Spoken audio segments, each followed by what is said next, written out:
चलो भाई देखो अब मैं क्या करता हूँ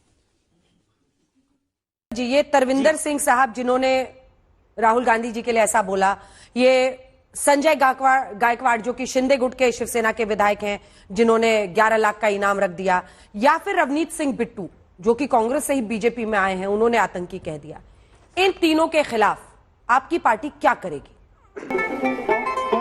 good question, you are a good question. देखिए, रवनीत सिंह बिट्टू जी किस कॉन्टेक्स्ट में बोले हैं वो हमें पूरी बात को सुनना चाहिए। रही दूसरे दो लोगों की बात, भाजपा उसका समर्थन नहीं करती है। आलोक जी, वो कह रहे हैं कि भाजपा इसका समर्थन नहीं करती है। अभी मजा आएगा ना भिड़ो। कि जिस तरह से अभी मनोज तिवारी जी ने कहा कि डायरेक्टली हम ऐसा नहीं बोलते हैं, तो क्या इनडायरेक्टली बोलते हैं क्या आप लोग?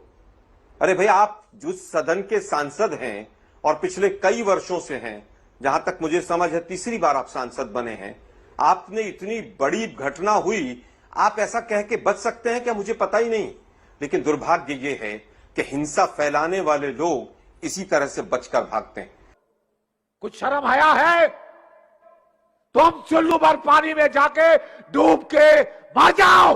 कंगना रनावत ने पहले राहुल गांधी जी के फोटो तस्वीर आपत्तिजनक बनाई, वो सोशल मीडिया पर चली। उसके बाद एक एमएलए, यहां के दिल्ली के पूर्व एमएलए रहे, उन्होंने कहा कि राहुल गांधी बाज आजा, नहीं तो तेरा भी वही हर्ष होगा जो तेरी दादी का हुआ था।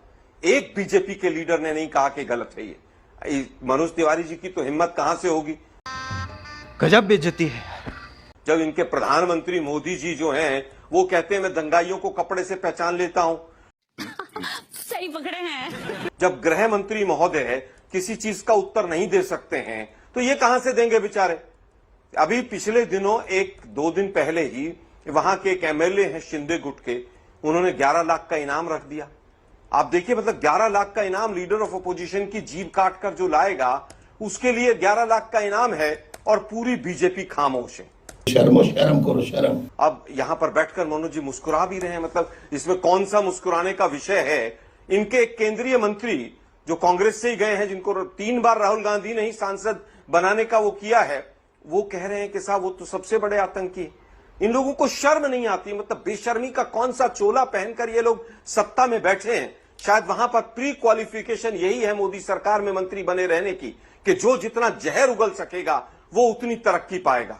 2017 के चुनाव यहां के देखे थे मैंने, दिल्ली के एक महिला सांसद थी उत्तर प्रदेश की, उन्होंने रामजादे और हरामजादे का नारा दिया था, उनको मंत्रालय मिल गया था 3 महीने के बाद। अरे बाप रे, ये तो धोती खोल रहा है। गोली मारने वालों को मंत्रालय से मिनिस्टर ऑफ स्टेट से उठकर उनको कैबिनेट मिनिस्टर बना दिया था। तो मुझे लगता है प्री क्वालिफिकेशन ही इनकी है। 100 दिन पर क्या बोलेंगे? मोदी जी को खुद नहीं पता। आज एक पत्रकार महोदय ने, आपको भी पता होगा कि पूछा सवाल अमित शाह जी से, बार बार कहना पड़े अच्छा नहीं लगता है। केंद्रीय मंत्री रवनीत बिट्टू जी ने प्रतिपक्ष के नेता राहुल गांधी को आतंक। आप पॉलिटिकल सवाल की दिशा में न जाइए, मैं दृढ़ता से नहीं जवाब दूंगा। वो कह रहे हैं कि पॉलिटिकल सवाल की दिशा में मत जाइए, मैं दृढ़ता से इसका उत्तर नहीं दूंगा। प्रतिपक्ष के नेता देश के गृह मंत्री जब इस तरह की चीजों को इग्नोर करेंगे, जिनके ऊपर पूरे देश की जिम्मेदारी है कि किस तरह से यहां पर सबकी रक्षा करनी है, यह आज ही की प्रेस कॉन्फ्रेंस है, आपने जरूर देखा भी होगा इसको। ठीक है, सब पूरा देश देख रहा है। ठीक है। और उनकी आदत है, क्या आदत है उनकी?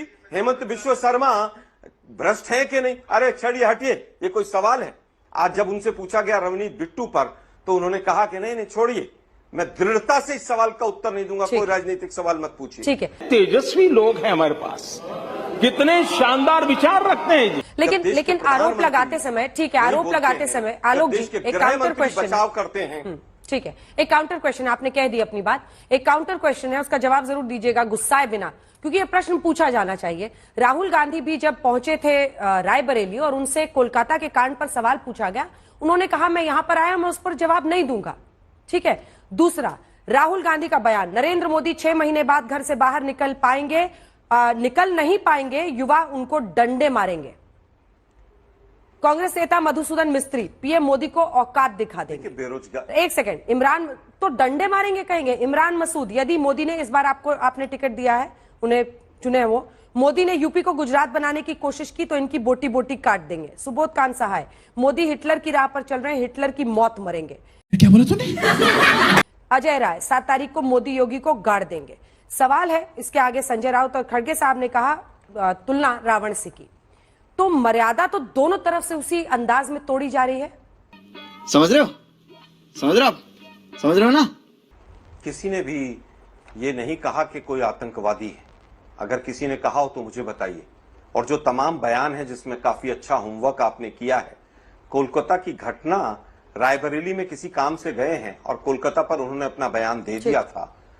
जब सीबीआई ने जांच कर ली है तो उस घटना की तुलना आज की घटना से करना कि देश के गृह मंत्री जो हैं वो एक सांसद और केंद्रीय मंत्री जो आतंकवादी कह रहे हैं और जांच एजेंसियों को उन पर नजर रखनी चाहिए, ये सीधा सीधा उनके विभाग से जुड़ा हुआ सवाल था। ठीक, बात तो सही है। भी कंटेक्स्ट में आतंकवादी कह देंगे क्या मनोज जी?